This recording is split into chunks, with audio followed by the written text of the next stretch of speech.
Good morning, good afternoon, good evening, wherever you're listening to this podcast. This is David Valenzuela with I Wish. I am so happy that you're here. Thank you so much, you guys. If you're watching on YouTube, please don't forget to like and subscribe.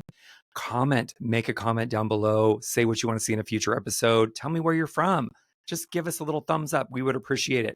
So I'm super excited today. I wish that I could have Hannah Nelson of HN Skin Solutions. You guys are going to love all things Hannah. We are going to talk about where she went to school. We're going to talk about diet. We're going to talk about sunscreen. We're going to talk about treating acne, and you're going to love her accent. So buckle up, you guys. This is going to be a great episode. We crossed the pond to have an interview with Hannah Nelson of HN Skin Solutions. Hannah, welcome to the show. Thank you very much for having me. Absolutely. So you guys, it's of course we're in like 3-4 time zones away. So it's actually 5 p.m. where Hannah is today and 9 a.m. California time. So we make it work. And thank you for giving us your time. So Hannah, tell us a little bit about yourself and how you actually, what was your initial interest in getting involved in aesthetics? Yeah, so it kind of previous to where I am right now with the skin clinic, I was actually in property. I was in a completely different industry, completely different job, and I always had such a passion for skin because I've been on Roaccutane twice now. I think my last dose would have been about 7 years ago. So I've always kind of struggled and battled internally with my skin, but I almost, whilst I was at work doing my previous job, I almost parked the thought of becoming an esthetician because I thought, well, I'm. It sounds crazy because I'm only 26, but I used to think I'm just too old to start it now. I'm not going back to college. I'm not going back to learning. Um, However, how it works over here is you have to do it privately. You can't like then go back to school and do it that way.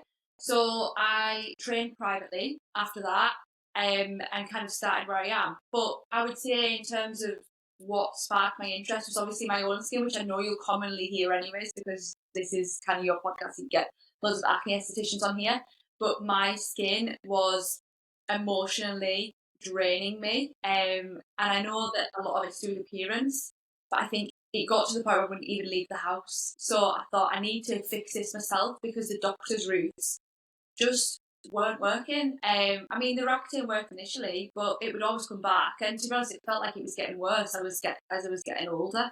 So I always think if you want something done right, you should fix it yourself. So that's why I kind of went into it. I thought I've got to fix this myself. Knowing that other people must be in this position because it does feel very lonely when you have acne. I feel like you always feel like when you meet friends that you're the only one struggling. It's kind of a lonely world. So it was kind of a bit of a jump for me to jump from such a successful job in property development to going into aesthetics and taking that plunge and being self-employed. But I feel like it's kind of worked out for the best and hoping my own skin stays stable now forever. So Yes. yeah. So tell me, so this is, you're right. There's a lot of estheticians that come to aesthetics because of their own personal experience.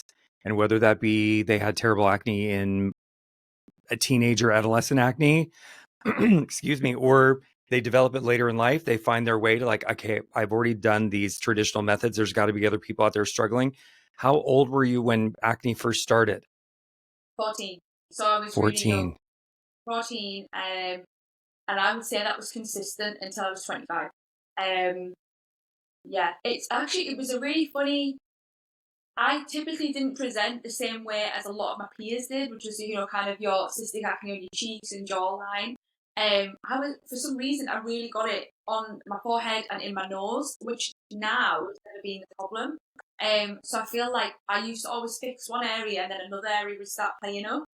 Um, so weirdly enough, I did struggle on and off for 14, but it's never been a stubborn area. It's kind of been across all different areas of my skin. Um, so yeah, a long time, a long time. How old were you the first time that you did some sort of medical intervention? Um, I think I was 20 because I just didn't know there was a medical intervention available because I think a lot of people are in the same boat where they go to the doctors and because it's kind of under the cosmetic remit for some reason in the doctors. Obviously over here we have the National Health Service, so you're not really a priority if you struggle with skin conditions. It's kind of more people that are on more life-threatening illnesses that are prioritised. So if Yes. you go to doctors and say, look, I don't feel confident in myself anymore with this condition, they kind of feel a bit like, well, that's not really, it's not threatening to your life, therefore it's not of our interest. So it wasn't till I was about 20, because I'd been there for so many years back and forward, to say that I need something to help, that they finally prescribed me something. So a long time. I mean, it's incredible that so when you first went, so yes, I hear a lot about on the news about the NHS and people are complaining about, I know, all around the world, right? Every country has their own issues. Yes. Was Accutane the first line of defense, or did you go through any of sort of antibiotics or anything else that you were given first? I was prescribed topical retinoids to start, um, but our GPs here, so our general practitioners who prescribe me that, they have no, they have like a general overview of health rather than specific to dermatology. So he prescribed me that, but never told me I needed to use sunscreen or anything that even how I was supposed to apply it. So I remember at the time I cleansed my skin. I put on this topical retinoid, which had been tretinoin, and I left it on for I think it was 3 hours, and then I would do another load, and then another 3 hours, and I'd do another load. I never wore sunscreen because I never knew anything about it because I just wasn't in the field. And Yeah. you know, it's great now. If someone said that to me, I would be wounded. But yeah, I got topical retinoid. They then prescribed antibiotics, which, as we kind of know, after so many months of those and coming off it, doesn't really help much. And then I think it wasn't until I was 21, so full year of the process, that I went on to Roaccutane. I think it might have been earlier, but yeah, then I went on Roaccutane. But again, I think I mean every country has their problems, obviously. But our National Health Service, I didn't really like have blood tests or anything like that. I wasn't really monitored during that process. Um, the same with pregnancy tests and things like that. I wasn't monitored the way I probably should have been either. So yeah, it was a bit of an up and down journey, and a very lonely journey at that as well. Yeah, that's great. So the thing that so similar to what you just said about the GPs having, they have a broad overview of human health, right? The body is very complex. There's a lot of things to learn. Dermatology just being one of those aspects, and because we're hyper focused in one area specifically, I find that our practitioners tend to be more educated around all things acne. That's one of the goals of Wish Skin Health, is to really make sure that people understand the medications, the journey. A lot of estheticians obviously have been on the journey themselves, which gives you a better, more empathetic approach to your clients because you understand that you've lived it. The thing that I think is probably the most eye-opening, and where I start to get in some heated conversations with dermatologists, I love them. I'm like, let's have a conversation. It's fine. But the approach to treating acne with a topical retinoid, an antibiotic. There's a lot of spironolactone prescriptions in the US to suppress hormones in women, or Accutane, is that they're all just covering one aspect of acne. It's not addressing the whole totality of cell shedding and oil production and bacteria and inflammation. It's just one aspect of acne.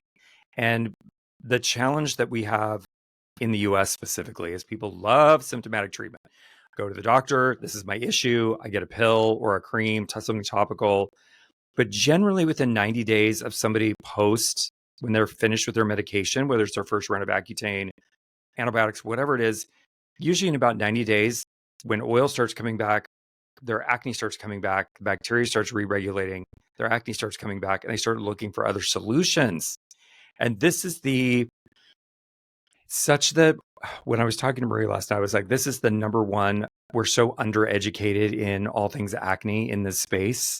So undereducated. And yet I don't know what the number is in the UK. I know that it ranks number one in the US. It's eighth globally. I don't know what it is specifically for your country, but I would venture to say it's probably up there with people having like a high predominance for acne. It's just crazy. So if you're an esthetician, you're listening to this, it just means that there's opportunity for you around education, all those things.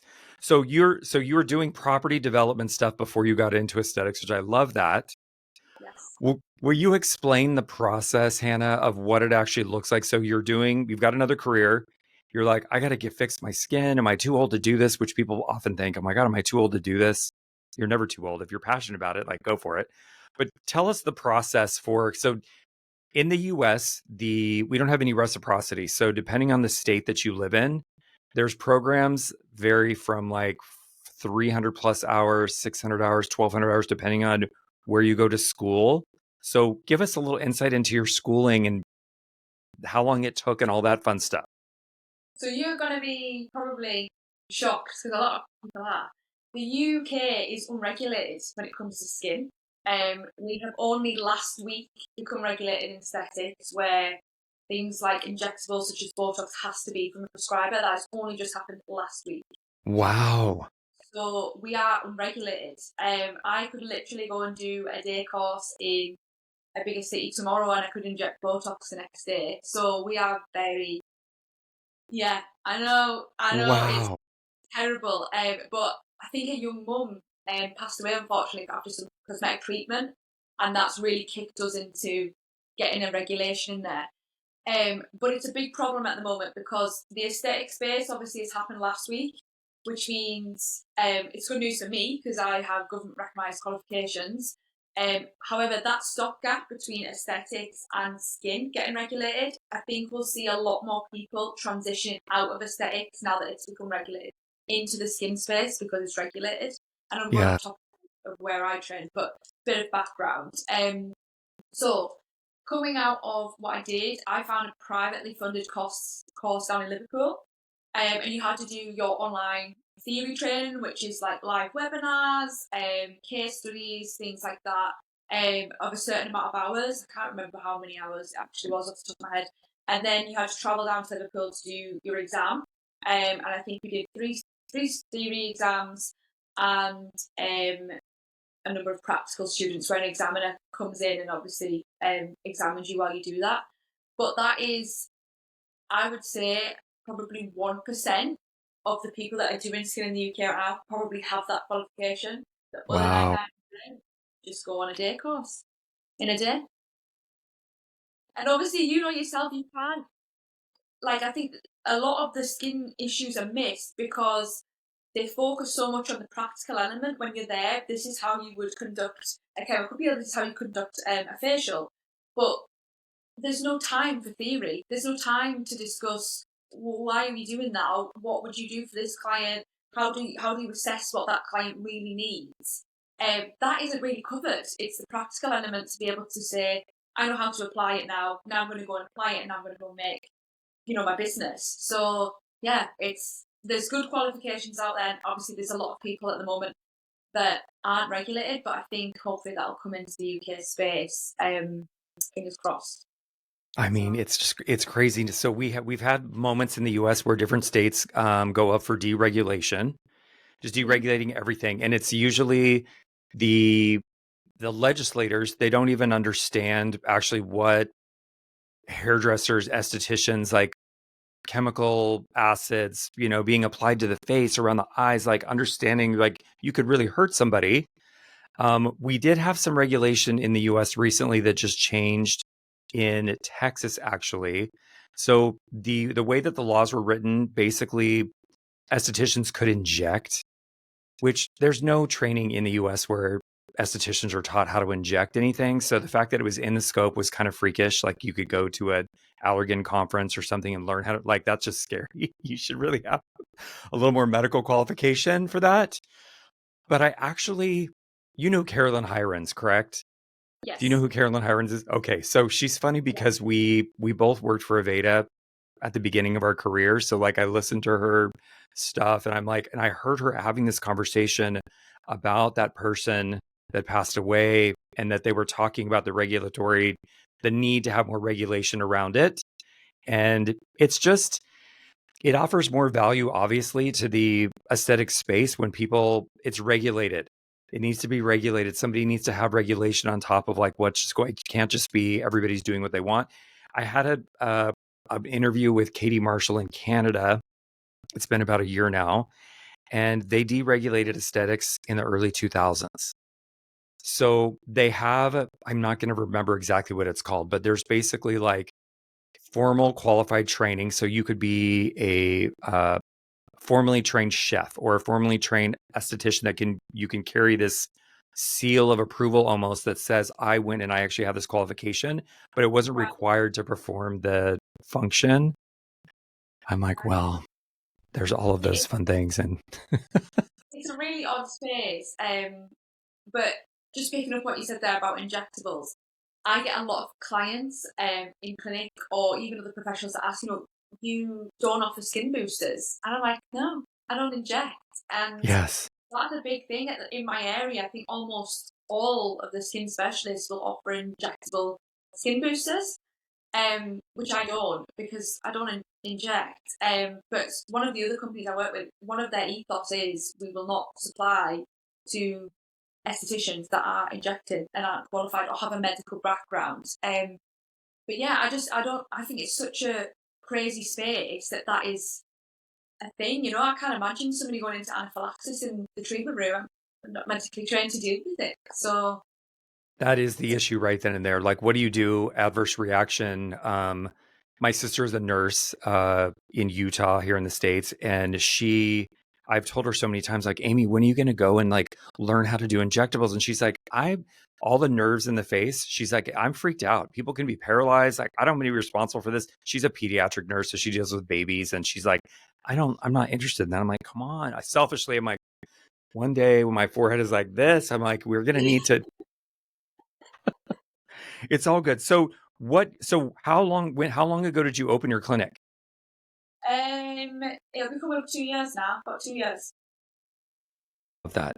So talk to us a little bit about Hannah, how you started so this is the thing trending in the United States is the solo practitioner. So back in the day, like I've been around for a long time, we used to have like what we call them day spas, and like people there'd be like 6 treatment rooms and 12 estheticians work there. And there's been this big push for a lot of independent solo practitioners. And one of the things that there's a commonality is everybody's trying to figure out what the magic code to getting their first book of business. So when you open your business, how did you go about starting to find clients? So when I first started the business, obviously I've never run a business before. I've always been employed, and I can't say my parents. 'Cause I think everybody has this with their parents. Were entirely happy that I was leaving such a successful career to venture out into this space. Yeah. Um, so there was definitely massive nerves around starting the business. I am in a small city. I would definitely say what started kind of where I started was I put a lot of effort into free things that are available for me. So I see a lot of people that have other businesses, like one of my friends is a massage specialist, and she speaks to me about social media. And I'm like, well, go and you can do a free social media course online from an influencer. They're free, Yes. and you just Yeah. sit for an hour and make notes. I don't think there was like a turnkey moment where I thought this has really worked for me. I think it was a combination of everything and really trying my best. I printed leaflets and I would walk around with leaflets all day. I do loads of social media courses and putting yourself out there. There's always going to be people that are going to judge you for whatever you're going to do. But you have to just stand by your business and do the best you can with what you have. Um, I couldn't be more grateful for the position that I'm in at the moment. I'm completely full for the next 2 months. I can't take any other new clients on. But I think also there is definitely um, credit in niching down because you can't be this everything to somebody. And I Yes. think kind of a gap in my area for acne. So to me, that just seemed more fitting to me anyways as an individual. And that was what I decided to focus on. So you need to find your niche and find what works for you. And you will attract the clients you want to work with because there's isn't really any longevity in non-repeating clients. You need repeating clients. And in order to have that, you need to build foundation, you need to build trust, you need to build all that sort of stuff. And you need to, when a client walks through the door, you need to make sure that you have done your absolute best from the moment they walk in. Because you've probably been there yourself where you've gone for something or some form of treatment and you've thought, well, the service could have been a little bit better, or and putting those blockages in place is going to stop that repeat business. Repeat is the key. And investing in your time, your money, everything has to be 100%, and you will get there if you put 100% in. Yes, I love it. So I just want to say you need some cheering right now for everybody that is. We're going to have a little moment here of cheering for literally being booked out 2 months in advance. That's an accolade to you for being in your business for this period of time and understanding a niche. This is I talk about it all the time, and it's something, Hannah, that's really close to my heart because this is how I was brought into the industry, to really focus on something that you love and that you're passionate about. And then you're right, you'll attract that clientele. So there's so many shiny objects in this industry and things you can do and bells and whistles and modalities. And this is 10,000, that's 40,000. I'm like, whoa, your hands are your ultimate modality, and figure out identifying what that is. So do you feel like because of your personal experience with acne, that's why you chose, there's a need in your marketplace for other people suffering with acne? Yeah, I mean, I do also see a lot of rosacea clients as well. So I normally tend to kind of bracket myself under inflammatory conditions. Yeah. And I would definitely say a good turning point for me was when I used to go and get skin treatments, and it would maybe be from like a spa. You know how you were saying there, you sometimes go into a building, there's like multiple estheticians and it's like a day spa. I remember going into one of those, and I came out and she said, "Oh, you can buy all the products I've used on you today." I said, "Right, are they going to be suitable for me? Because they're typically not normally things I put on my skin." And it just didn't, we weren't getting anywhere. There was no solution to move forwards. It just Yeah. wasn't going to do anything for me.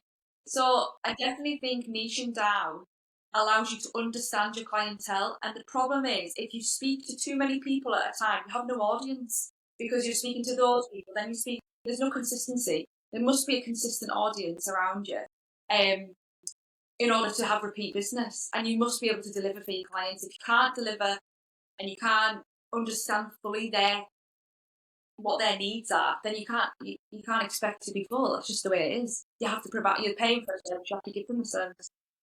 I love it. You're literally speaking my love language right now because I preach it all the time, but it's one thing for me to say it, it's another thing for you to say it and for people to hear it in a different way. So for the estheticians that are listening right now, if you're thinking about, as we're moving through these weird economic global moments and all things happening in the world, when you look at your books and you see that client and you light up about that client, or you look at that service, you go, oh, I have to do that again. Like, okay, I really don't want to be a Brazilian waxer. Do I have to do that again? But then you like light up around lashes or facials or acne or something. That's where you should start investing your energy, because you're going to be successful if you follow something that you're passionate with, and it just flows, it goes with it. So that the other thing that I think, pearl of wisdom, that you just dropped there was the social media, all the free training and free things that are available to you. I always say that it doesn't even take 30 seconds, but I say we're 30 seconds away from making a new life choice decision with a Google search. So if you go on YouTube and you're like, I was watching some social media stuff last night on YouTube. If you want to figure out a way or a formula for what your videos need to look like or what software people are using, it doesn't have to be, it's getting easier and easier now, even with AI stuff to help with captions and like what you want your video to look like. But it doesn't have to cost you money. It's just an investment in your time. Saying I want to learn something about this. And sometimes I just need a pep talk. And I'm like, let's go watch a Mel Robbins podcast or just anything to give me a little like boost from an entrepreneurial standpoint. It doesn't cost you anything. It's just your time and focusing a little bit. I know you can get distracted on shiny objects, but going and actually doing a search that is dedicated to what you're trying to accomplish for your business specifically, you can do it very cost effective. Absolutely. I mean, I've seen myself go into the Apple shop with my phone and say, "You need this is what I do for a living. Do these settings so they're the best settings that I need on my iPhone." Do not be afraid to ask anything or put yourself out there. The worst someone's going to say is no. That's the worst thing that's going to happen. And is Yeah. that so bad? No. So just do No, what you need to do. I love it. So tell me where did you learn? How did you hear? What was your first exposure to Wish? So, I went down to London, and I was at a aesthetic medicine event, and I enjoyed it. I thought it was really good, and I was constantly looking for a brand that would align more with acne, because I feel at the moment a lot of the brands out there, um, not forget acne, but don't really find it as a true importance. I think there's loads that are like dedicated to dry skin, aging skin, that sort of thing. Because the anti-aging market is obviously crazy and worth so much money, that acne kind of gets forgotten about. So it was actually another clinic, and I'm going to kick myself because I can't remember her name, and I'd love to shout her out. That I spoke to, and I obviously knew of a bigger one that was in the US, and I said, I can't get that in the UK, so what do you recommend? She said, there's this company called Wish, and I think they're going to be like in the bigger space. So why don't you just get in touch? And that's honestly, it was just from another esthetician being kind to me. Could see obviously I was struggling with my skin. And she said, get in touch. They'll be there the next thing. Like go for it. So I did. And that was kind of where it started. Which was nice of her. I really appreciated it. I love that. I mean, one of the things that's beautiful, you guys, too, about owning in business, being an entrepreneur in this space is we've spent no money on advertising. All of our growth has been organic. It's through estheticians telling other estheticians, clients seeing an esthetician's photos, before and after photos. I want this. What do you offer? The training and the specialization in something is huge. Yes, the industry is full of anti-aging. We're always going to have that aspect of aesthetics, but the opportunity, just the amount of people that are struggling with acne that have already been through the medical journey of not getting their skin clear. I'm in these groups on Facebook, Hannah, that are people that are talking. They're just basically, they still have long-term symptoms from medication they took as teenagers or 10, 15 years ago. And I don't know how it is in the UK, but when you get a prescription in the US, they send you with this giant pamphlet essentially that are all the potential side effects of the medication. And nobody takes the time, except for me, because I'm a nerd and I'm like, all right, I want to read and understand what's happening here. No one really takes the time to understand that it's a psychology, there's a term for this, but the belief is that could never happen to me. This will never happen to me. Oh, it's a potential side effect, but that could never happen to me until it does. And Crohn's disease, people's hair falling out, depression, a lot of moms reporting that their kids are acting weird. I have a client right now we're helping in Georgia. She's actually in aesthetic school. She's being Sedesco trained right now, which is super awesome. She broke her back as a teenager. She actually fell off a tractor. It's kind of a page. I hope you don't mind me telling your story. She fell off a tractor and she broke her back. And she was taking Accutane for acne. And she said, David, the pain was so intense. The Accutane made it worse. I could not take it anymore. And I was like, well, it's probably a blessing in disguise. So we're like working with her to get her skin clear. But I just think that it's very interesting that the number one skin condition, and yet even in the best programs in the US, so that where you can get a master aesthetics license, which means you really learn more about chemical exfoliation and can do like medium depth peels, there still is not a in-depth focus on acne. It's covered. They understand it's a skin disease, but most programs in the US right now, like, oh no, if they're and again, this is perception, but if it's a grade 2 or higher, you should send them to a dermatologist. And I'm like, oh, it kills me because obviously, as you've seen, we can treat a lot of different acne. I believe that 90% of the cases you can go to an esthetician and get better results than what you're going to get on a 6-week prescription. Absolutely. I've had it with clients. Where they've, kind of came in and they've been unsure what route to go down, and they've decided to go with the medical one, and then I've seen them again, and they say, well, it's because it's free, obviously, but it was, a bit of a waste of time for them, and essentially it's contributed more to the problem sometimes because the microbiome's gone because of all the antibiotics, and we've gone backwards, which is fine. People are totally fine to make their own decision. But you're right. Nobody reads the pamphlet. I don't even read the pamphlet, and I'm a skin specialist. I mean, for skin medication, I probably would, but nobody reads it, which is crazy, really, when you think about it. There's a lot of, well, I'm sure you're seeing in the news with what's going on in the US with the FDA and all the shuffling of people in the government and who's responsible for what and drugs and food and our food pyramid. And like, there's so many things that we're basically, you're kind of left up to your own devices to figure out what is the best thing for my personal body, which requires a lot of research. So you've heard me say one size fits one. I believe that with acne, with your diet, there's no, and everybody's not going to do great on keto. Everyone's not going to do great on like a high fruit or high vegetarian vegan diet. Like it's not for everybody.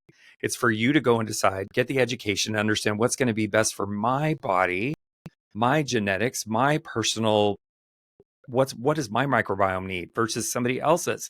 And we want to push everybody into like these categories of like, you have this issue, you take this drug. We're all different body sizes, types, sexes, ages, different exposures. There's no two people on the planet that have the same microbiome internally or topically. It is unique 100% to you.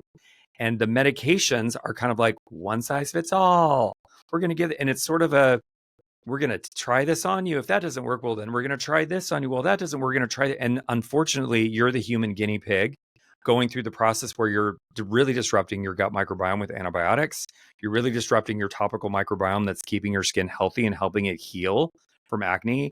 And it's just it's an awareness because we literally are left to our own devices to figure it out. I believe that the more that we talk about it as Wish and the more that estheticians become aware, I see, I think you're in some of the groups that we're into. I will see somebody post about acne. And then I will watch the sound off of 100+ comments with the advices all over the board.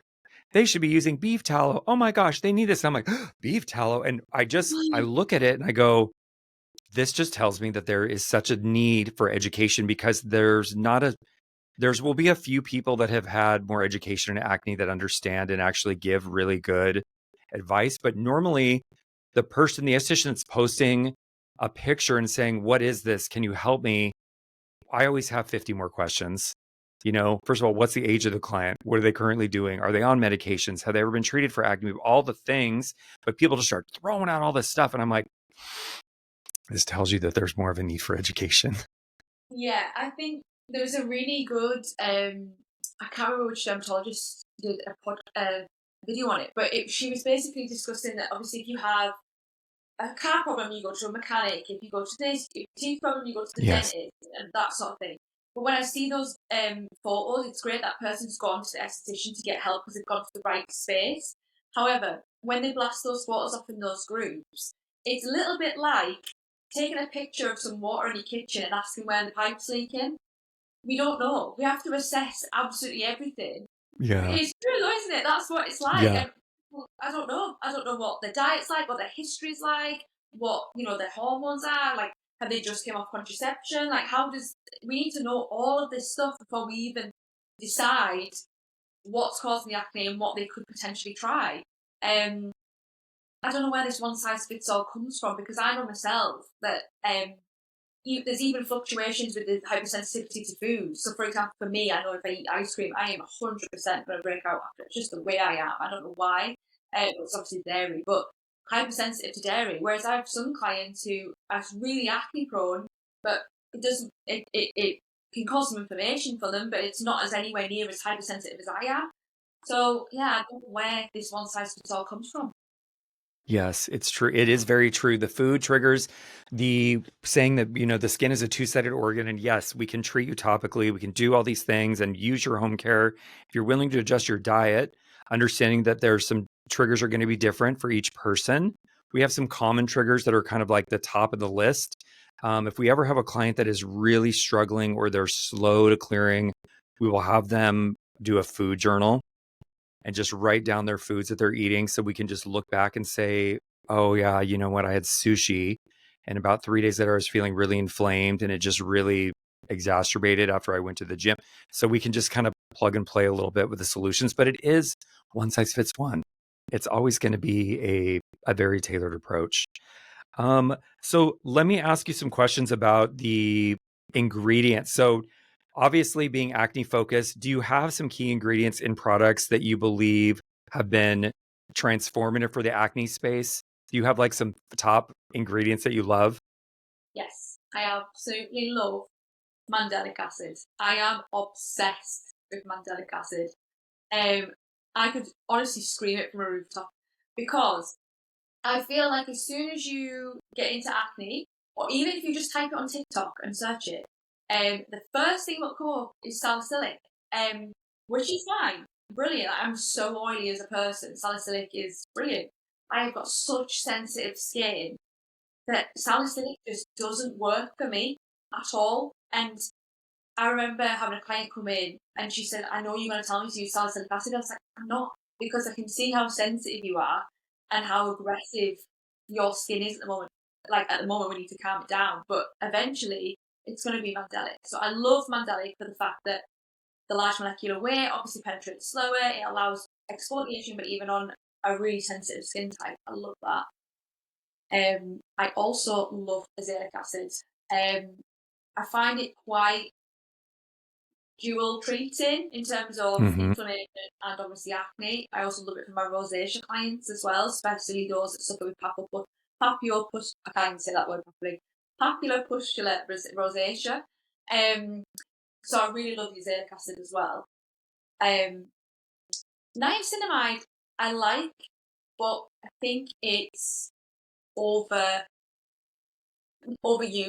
sometimes Mm-hmm. and over hyped, because I see a lot Mm-hmm. of people that come in clinic and said, I've got niacinamide in my routine. I'm like, yeah, but if you've got that in a 10% solution mixed with whatever knows in, I'm not going to say the brand, but I feel like people know what I'm talking about, not going to do anything for you. So it needs to be, I love niacinamide, but I think it also has its place in a routine. And I don't think it's not an ingredient alone to fight acne. So it's brilliant for redness, but so I'm kind of, I like it, but I don't want to hype it too Yeah. much. I'm getting into the same thing everybody else does. But yeah. Right. Well, and niacinamide it's a definitely a multitasker, but the you touched on a couple great things. Mandelic acid, of course, azelaic acid, azelify, I mean, it's they're such powerhouse ingredients, but the thing to really understand, you guys listening, acne practitioners, is the total formulation matters. The percentages matter. So yes, you hear consumers, they understand that they're getting, or they've heard something about azelaic acid or niacinamide or BPO or whatever the thing is. And clients always think more is better. And if you leave a client to their own devices, they'll go to the strongest percentages. I have acne and I just want to tackle it with a lot of aggression. You're like, okay, well, your skin's going to blow up. You're going to be like burning in like a week. Like you're not even, this is not how your skin needs to heal. That's why you have the guidance of a professional. But the totality of a formulation, the other ingredients, the supportive ingredients, in addition to whatever the superstar active is, are equally as important as the active itself to really make sure that their pH matters. Obviously, if things are effective, is it stable? I don't know why it's giving me a thumbs up right now. It's random things that happen on the screen. I love that. So, Hannah, can you tell me a memorable story that you helped a client achieve significant improvement in their skin?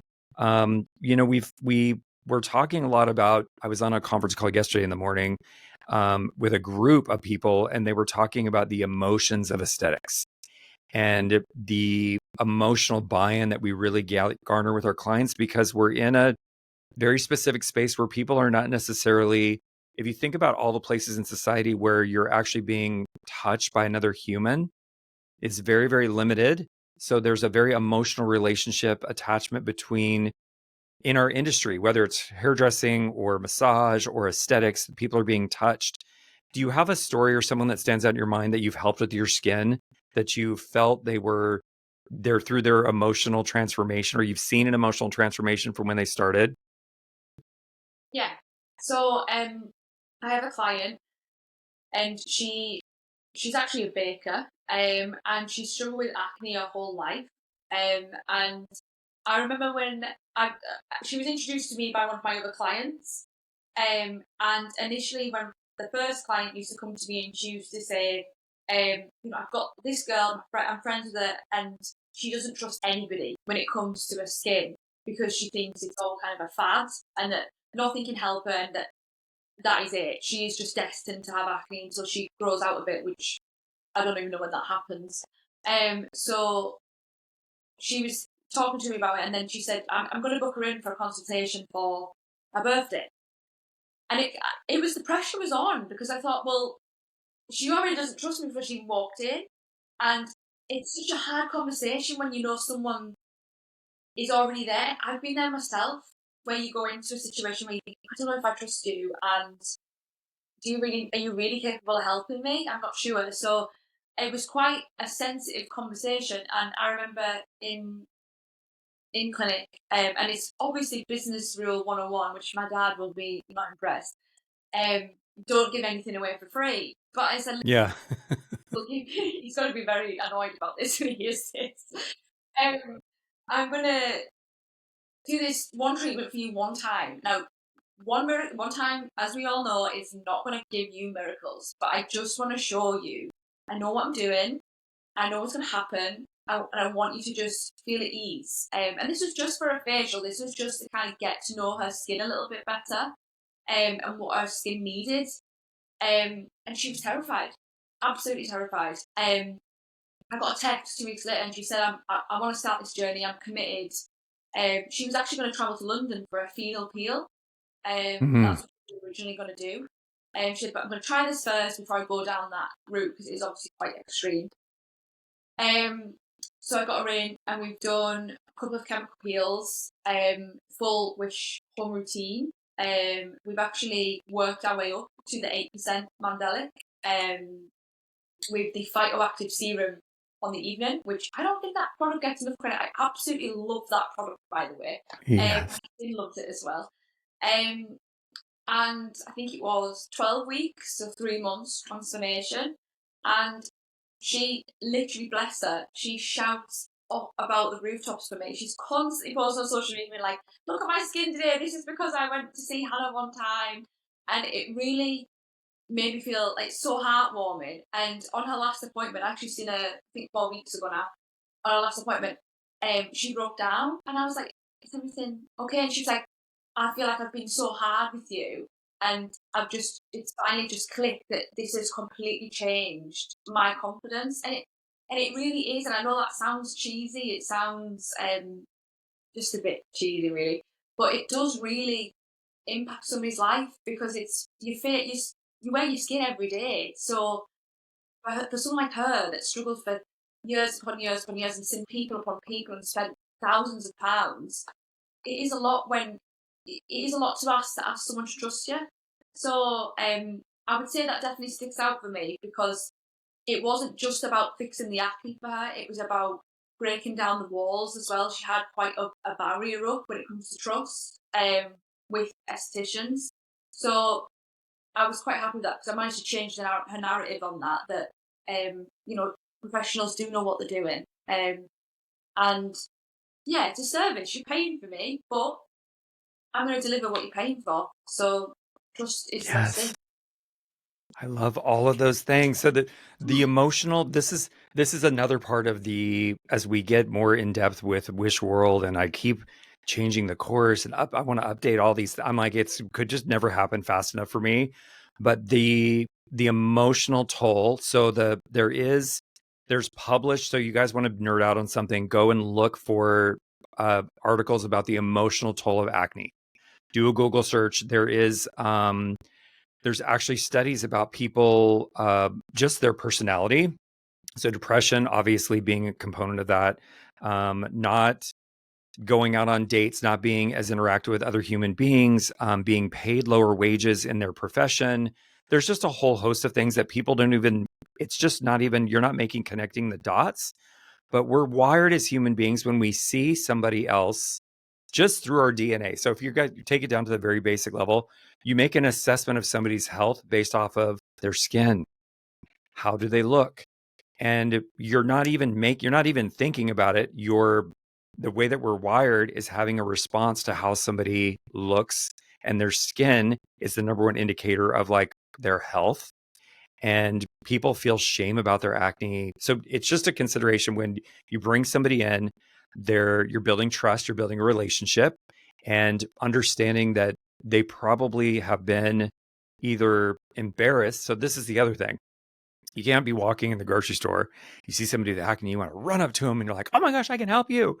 And they're like, horrified, like, oh my gosh. And I'm like the crazy person at a restaurant where I hear the people talking and I saw the person with acne, obviously. And I'm like, just waiting so I can inject myself in the conversation so I can give somebody my card and like, let me refer you. But I don't do it obnoxious. I just wait for the opportunity. It's just different. But understanding that there is a strong emotional component to acne, it's a big deal. I've had practitioners who've had their clients come in and they just cried for like 30 minutes. And then they're like, David, I don't think I'm set up to really deal with this because the practitioner was starting to panic because they were running out of time to actually do a treatment before their next client came in. But they didn't want to interrupt the client crying because she was having like a crisis moment about her skin. So she's like, I was just trying to manage her emotions. And then my next client was coming. I'm like, I know it's a lot, but it is something again that you learn as a skill to like really be empathetic towards your clients with where they're at and the Yeah. experience that they've had. So you built trust with this client, obviously, and you're like, let's just start working on you so you can build that rapport and relationship. And then she becomes like your walking, talking billboard. Oh, she's absolutely. She can probably. She said to me, if you get merch, you let me know because I will wear the merch. I'm like, you don't need to wear any merchandise for me.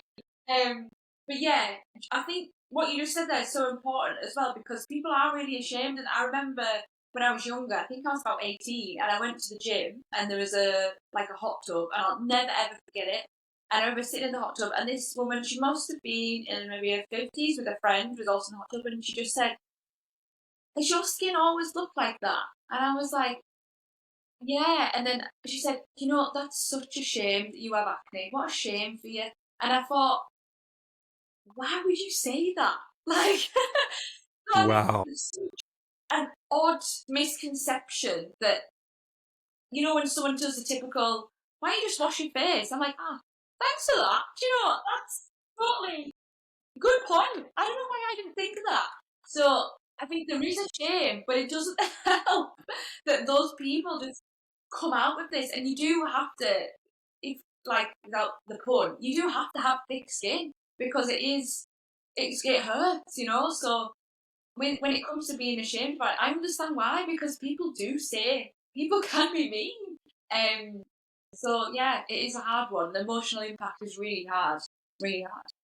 I think most most clients have an experience just like that, just like what you just said, that it sticks in your mind as it's like a negative thing. Like, I can't believe she just said that to me. She's probably not intending to be rude, but it's coming across as like, I can't believe she just said that to me.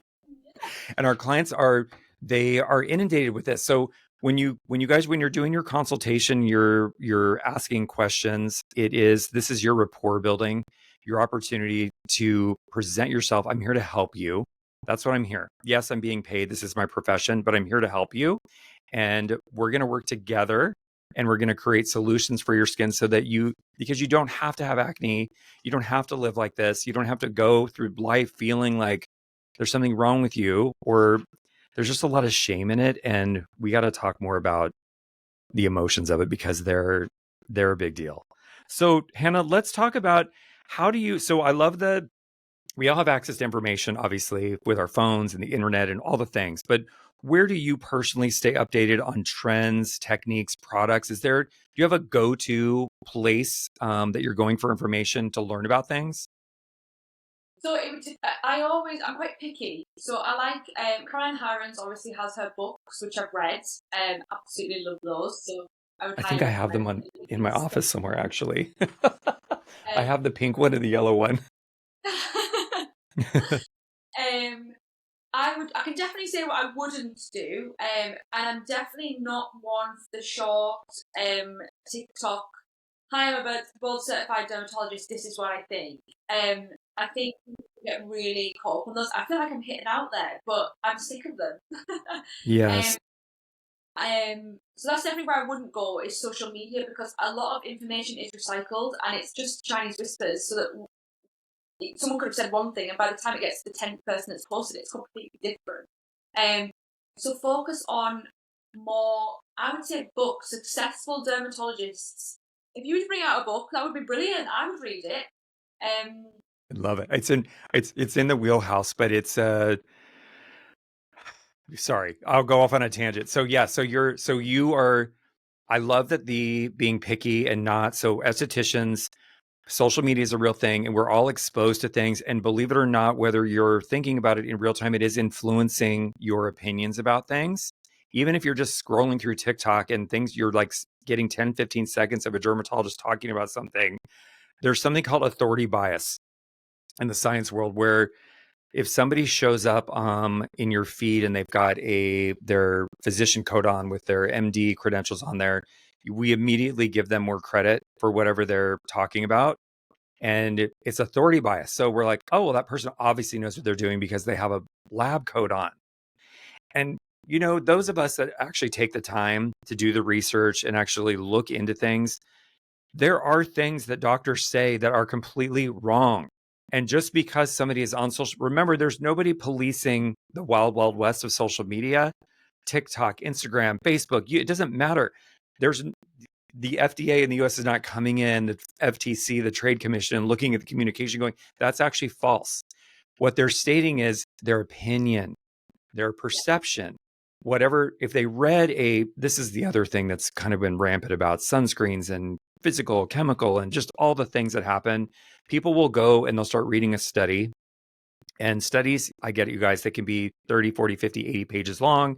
But they'll read one sentence of the study, pull it out as gospel, start spouting it off on social media. And you're like, you didn't read the rest of the study. Like, this is just one component of the study looking at something that could be negatively perceived, but it's not the totality of the study. It's one piece of the study. And I start getting crazy and I'm like, I could spend so much of my day just going into social media and saying, that's actually not false. Look at this article. Oh, that's actually not true. Look at this art, to do your own research. Estheticians, the community essentially needs to learn the art of research and having reference points, because the other thing, I follow, if you guys haven't looked at, her name is Lab Muffin on YouTube. She's got an Instagram account. Her name's Michelle. She went to the same school that I went to for cosmetic chemistry.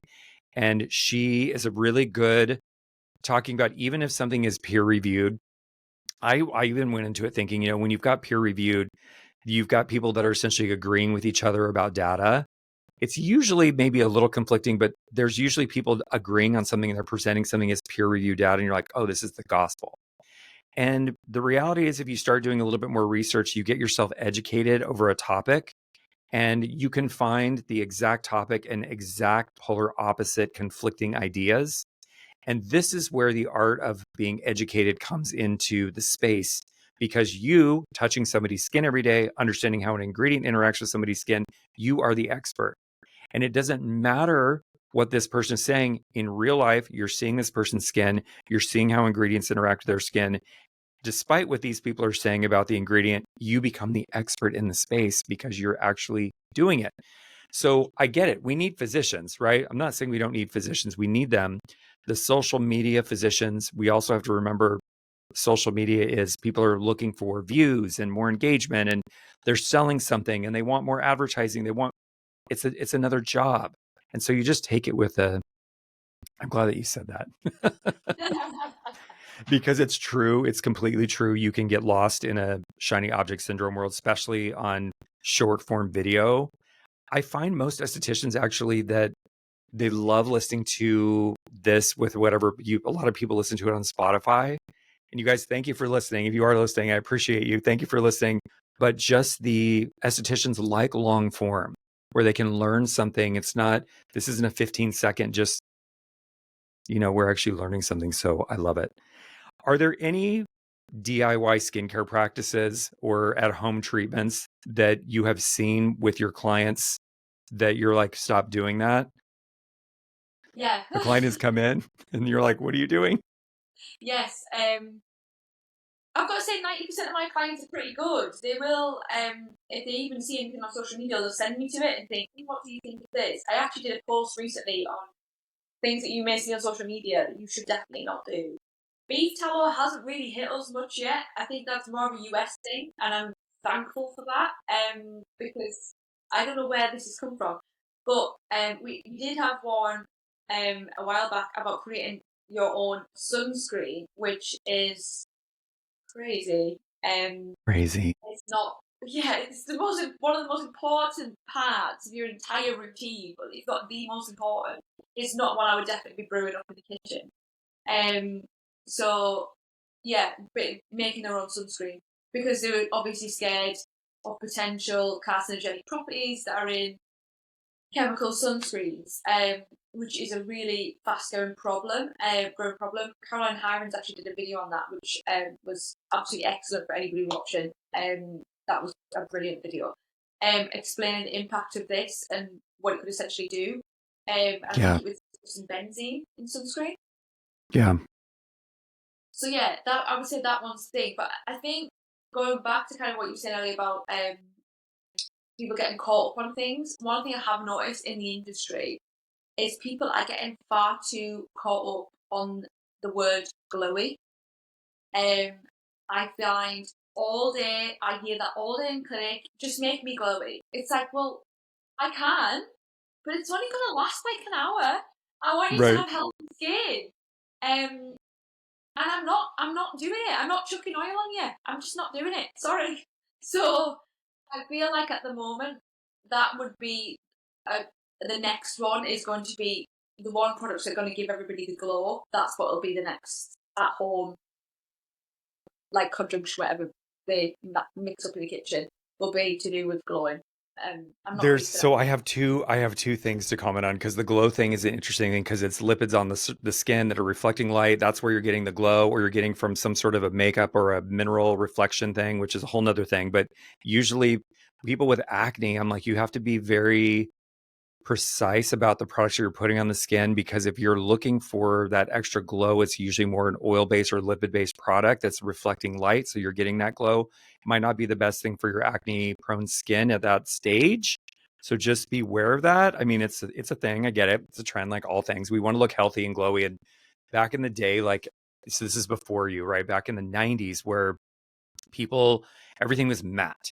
So like powders, the skin was just matte powder, powder, powder, powder, and everybody's just walking around matte face. And then we go through these trends where no, skin is actually not supposed to be matte. It's healthy. It's supposed to glow. Like when you have lipids in your skin, you're healthy and it's reflecting all the things, which is I get it. It's just trends. We have to have them. This keeps everything moving. But the sunscreen thing and the idea that you can make sunscreen. So I do yoga. I haven't been in like, I'm like behind in my yoga practice and I need to get back into it because we're coming into summer. But like I'll hear one of our yoga instructors like, oh, I just mixed these raspberries and like these antioxidants. I made my own sunscreen. And I'm like, you saw that in a video on YouTube, probably somebody mixing up their own sunscreens. And what people don't understand about sunscreens from a chemistry perspective is they're usually, when you're creating a sunscreen, it is formulated in a high shear environment, meaning that the ingredients are being sheared into the total formulation for even distribution of whatever the sunscreen agent is, whether that's physical, inorganic, organic, chemical sunscreen. They're sheared into the formulation for even distribution. So you're at home mixing something in your bowl in your kitchen, Yeah. and then also you're not preserving it. And I'm like, it's just like food, you guys, things will grow mold. There's bacteria. Like it's just not the right message. And I get it. I understand I have read the studies in depth on all chemical filter. Like I understand why there's concern about certain things. I also understand how long they've been on the market.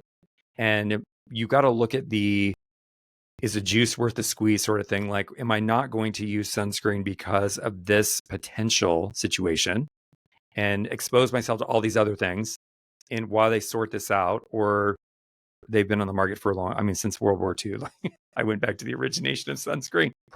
It's been around for a long time. So Hannah, we're based in Palm Springs, so it's very sunny here, but can you explain the importance of, you guys have different sunscreen filters in the UK, it's been this constant thing in the US because Australia and the United States have pretty stringent laws around sunscreen and how it gets tested. but the UK, other parts of the world have adopted. I know we've got Korean sunscreens coming into the US. And I'm like, you guys, if you're using a Korean sunscreen and it has an SPF factor on it, if it doesn't contain certain ingredients that are recognized by the FDA, it's not legally supposed to be sold in the US as an SPF. It's just the more you know. But how do you teach your clients about the importance of sun protection, especially when they're obviously going through acne treatment? So I would definitely say this is the hardest part of my job, which is crazy. But if you said to somebody, if you said how I explain clients to somebody, say, if I'm going to give you a product and it's going to preserve the aging process, it's going to protect you essentially and give you more protection towards skin cancers and things like that. And this product, the only thing that's going to happen is it's going to stop you getting a tan. Could you live with that for the 90% of aging? And they go, yeah, of course, like that's brilliant. Like, what is this product? I'm like, it's SPF. And as soon as you say SPF, they turn off. They're like, oh, what? I'm like, yeah, that's the product. So, Yes. that's the best way to explain it to them is get them to buy it before you even explain it. It doesn't have to be from you, as long as they buy into the fact they need sunscreen. Yes. But my mum, she'll be listening to this, knowing I'm calling her out. Because she's of that generation where a bit of sun is good for you, is really, really good for you. So she's a rosacea sufferer, and I would only say in the last 6 months I've managed to get her to religiously wear SPF every single day. And it's been a real challenge because she herself has seen the videos, and a lot of the videos come from across the pond. They do come from America, where the cancer and things. Because I feel like the really big buzzword in the US is the form of Yes. cancer. So she sees the videos and she says, "I'm not putting that on. It's going to cause cancer." I'm like, You're like, oh. "What? Where are you getting this from?" And she said, "Look at this video." I'm like, "Well, for starters, it's in the US, so it's a completely different filter, it's a completely different product." Yep. And at the same time, you're protecting yourself against one of the UK's biggest killers, which is melanoma. So just to say that does not mean you're not going to get melanoma if you wear sunscreen, by the way. I don't want to get myself in some form of lawsuit there. But yeah, you're protecting yourself against one of the biggest killers in the UK. So I think there's that to it as well. I think the best way to deal with acne clients when it comes to wearing sunscreen is give them an alternative to being tanned. So there's a Yes. couple of tanning mists that I recommend in clinic. I actually have a sheet in clinic which I find really helpful, so just sharing that with people. I have a full sheet that I give my acne clients, which is, if you want to be tanned, this is this. If you want to do this, take this supplement. If you want a zinc supplement, take this one. So you should really, I give a print out to people. So just as a word of advice, a lot of people take it away, read it, and they enjoy it. They feel like they've got a lot of information out of the appointment. And on there is 2 different tanning mists for acne-safe clients that are not going to cause any inflammation. Non-comedogenic, which I know isn't the be-all and end-all of everything, but helpful. Yeah. But there's 2 companies in the UK that specialise in providing tanning products for acne people, acne sufferers. One thing I do definitely say is I don't like tanning drops because I feel like they alter the formula of the moisturisers. So I always still say stay away from those because you're literally putting something in the moisturiser that's not supposed to be in there. So I think the alternative is explain to them that it doesn't mean they have to be pale. I love a tan. I get spray tan every 2 weeks. I love a tan. But I wear SPF 50 every morning before I've even brushed my teeth. So yeah, it's about getting that across to them. It's a big deal. The more that we understand the what UV. So yes, your mom, I get it. I probably relate to your mom about having like the sun is healthy and oh my gosh, we can have like we need vitamin D and like I get all those things. I'm like, yes, a little bit of sun exposure. Yes, I will definitely SPF your face, you guys. When you look at how collagen degradation happens from UV exposure, it probably you said it right, 90% of the aging in the skin UV induced. So of course, yes, it's usually a sensorial thing about acne and like, oh, I can't be too greasy and like I don't want it to feel heavy. But it is definitely when you're using acne actives and you've got hydroxy acids in your routine, you want to protect your results. And so it seems like a no-brainer, but you're right. I love how you led into that with talking about all the benefits and all the things that it does before you're actually even saying that it's an SPF. Huge. Yeah. So you talked a little bit about recommending supplements. How do you approach, Hannah, we have this thing in the US where people are like, we're not nutritionists and we can't do this. I'm like, you guys, you're not giving anybody medical advice. Everyone has access to supplements. You're just making recommendations for things that you know will help with healthy skin. You're not over here telling them they have to, or their client ultimately gets to decide what they want. But how do you address diet with your acne clients? So, when they come in for the consultation, the first thing I ask is, do you take any supplements? If so, which ones? And do you take any protein powders, creatine or whey protein? What I tend to work off is I say, if you were to take those supplements out, are you going to become unhealthy? Are they essential to your diet? What would be the impact? And 9 times out of 10 people say, well, I've seen them on social media, so that's why I take them. I don't take them for any good reason. So normally my route before I actually suggest supplements is to take everything out first to then see what they actually need, because a lot of people take crazy supplements. Like I've got clients that come in and they take 10 pills before they even eat the breakfast. Like why don't you just eat a yogurt instead of taking the 10 probiotics? Why don't you just eat a yogurt? Yes. Right. So, right. Yeah, so I always tend to start as a starting point, right, bring everything out, and then skincare routine, we do no treatments until you've had a full routine, you've had a bit of time to settle in, and I'll see you again soon. If I notice that somebody struggles with chronic inflammation in the body, so just not in the skin, like for example, my sister, she has rheumatoid arthritis and she's in her 20s. She struggles with chronic inflammation and things like that. So she takes constant things that are designed to like lower that down. She takes turmeric, things like that to keep the inflammation down. I would suggest that, but I think it's also knowing the limits. So there is a couple of clients that come in and say, well, do you think, sorry, I'm going around in circles here. The main point I want to make is I've got a lot of clients that have stress disorders, so anxiety, depression, as we all have our mental health struggles. Yep. Human beings. Sorry. What did you say? I said, no, we're just all human beings. Yeah, we're all human beings. So it's part of being human. So I see a lot of them clients that go on to ashwagandha, which is obviously the natural supplement to help that. But have read a study recently where it is correlated with increase in testosterone activity, androgen activity in the body. So, where was I going with that? Just client supplements, understanding so you're making a good assessment. You brought some really good tips that people are coming in, they're taking 10 supplements. And I think your approach of like dialing it back a little bit and saying, let's just take this from a place. You could have your yogurt if you're doing a bunch of probiotics and you're not like having a dairy moment. Like, of course, yes, eat the yogurt, like eat the real foods. Like we forget, I think, Hannah, what we've lost sight of is that supplements are derived from food. They're blends of herbs and plants and things. And like when we look at even medications, so like I told this story in the podcast before, but my business partner's father was talking about, we were at Whole Foods and I was getting a green juice and I was like, do you want some? It's like, no, I can't have that. It'll affect my blood pressure medicine. And I was like, what do you think your blood pressure medicine is actually doing? Part of one of the recommendations from this medication is to not eat leafy green vegetables, kale, spinach, things, because it naturally lowers your blood pressure. And in conjunction with the medication, your blood pressure will be too low. And I was like, how about they recommend that you eat more of those things so that you don't have to take the medication? That is so backwards. I hear stuff like that all the time.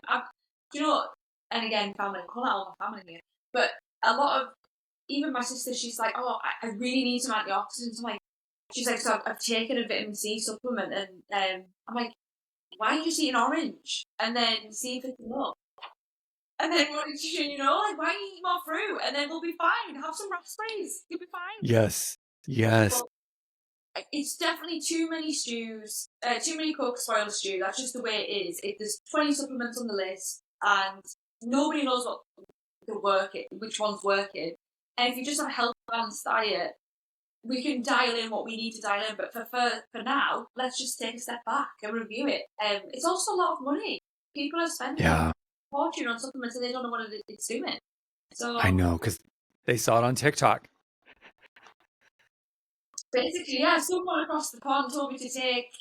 I don't know. I'm saying across the pond as if it's just you guys, but it's not. But someone in New Zealand told me to take ashwagandha tomorrow, so I'm going to do it. It's like, right. Because they look so healthy and beautiful. I know, I get it. I love it. I could talk to you for hours, Hannah, because I love it. I love your personality. You're doing such a great job with Wish. Like you're literally, it's my dream for every client that goes through the training, understands how to use the products correctly, and just can scale their business. Like I love all of that. I love it. I appreciate you. Looking ahead, so as we round this down, as you're seeing now, having some years of exposure, owning your own clinic, what do you see changing? What developments do you see happening in the field of aesthetics? Do you see anything bubbling up that you see as a future trend right now, based off what you've been exposed to? I see a lot of exosomes. I think exosomes are coming in. I was at a talk with Dermalogica in Liverpool a couple of weeks ago about exosomes. I'm not sure on them yet. I don't know if I'm sold yet. I think it's going to be pretty hard to mitigate because obviously human exosomes would be the top tier, which is obviously illegal. So plants exosomes, I know that a lot of dermatologists question them and their effectiveness. And then I suppose animal ones is about purification. So, and where these animals are farmed and how that works. So I think exosomes is going to be the next one. And I think it potentially could be very productive for acne scarring. I'm not sure how much it would do for actual active acne, but scarring obviously is also a big issue. So I would say that's the next upcoming trend that's going to come out for estheticians. We're going to talk about in our Wish Pro webinar coming up on the 19th. We're going to talk about exosomes because I incorporated them into micro and macro moisture. They are apple derived and they help actually. So there's a lot of before I'll use an ingredient, Hannah, I will go and research to make sure that there is actually real data efficacy. There's ingredients flying at me all the time. I have like raw material samples on my desk all the time with different things that people are trying, and I'll play around with them in formulation, but I won't put them into a formula until there's data to substantiate what it's doing. So what I found with the apple extract, we were already using apple extract in both the moisturizers, the exosome version. So you guys, it's plant derived. I'm not going to be using human or animal derived anything in Wish World. It's going to stay plant derived. Had a lot of good efficacy data around evening skin tone, just helping with pigmentation. So to keep the skin nice and even toned. And I was like, these are really good before and afters. They've got the right amount of people in their studies. We're going to actually look to incorporate this ingredient, less production. And I'm like, absolutely, we can do that. And people are like, David, you didn't tell us you're putting exosomes in the moisturizer. I'm like, it's not what you think. We were already using an apple-based product for those moisturizers. This is the exosomal version of it. And so I'm going to go through and explain some of the science. So I love that, Hannah. Look, we've talked for an hour and 15 minutes already because, of course, we're like on it, in it to win it. Tell everybody where they can find you, website, social media, all the fun things. Yeah, so I am predominantly on Instagram, I would say is the platform that I normally post to. My Instagram handle is HN Skin Solutions. It's the same for Facebook. Website, although I'm not very good at keeping up to date, is www.hnskinsolutions.co.uk. I'm not sure how much you'll find on there. I'm not a web person. But yeah, that's where anybody can find me. And if anybody wants to reach out or is listening and has questions or is currently considering which and wants like my opinion from it as using it in practice and clinic, please reach out. I'd be totally happy to have a chat with you and explain how it's gone so far with the process, because even the learning process really is fantastic. I've got so much out of it already. I was laughing there when you were saying about my clinic, obviously how much I've done with Wish so far in such a short space of time. I was thinking, you must see my name, or that whoever works in the warehouse must see my name and think, goodness sake, because I literally order every week. But I'm so terrified to run out of stock. So yeah, you know what? It's okay. So I look at the manifest in the morning. So, and I usually see there's the onslaught, like somebody gets super excited or they bring in a new esthetician. I watch the trends and I always make sure that they're being sustained, that their growth is sustained, because that means things are working. And if something just went really like this and then just dropped off, I'd be like, okay, there's what's going on here. Like we need more education or something. But I love it. I'm never going to tell people you can't stop ordering. You're ordering too much. Of course, that's not why we're in business, but I appreciate it. And I think it's awesome. I'm so happy for you. And I think that there's just so much more good things to come for you and your business and Wish and all the fun things that can happen. So thank you for taking the time today.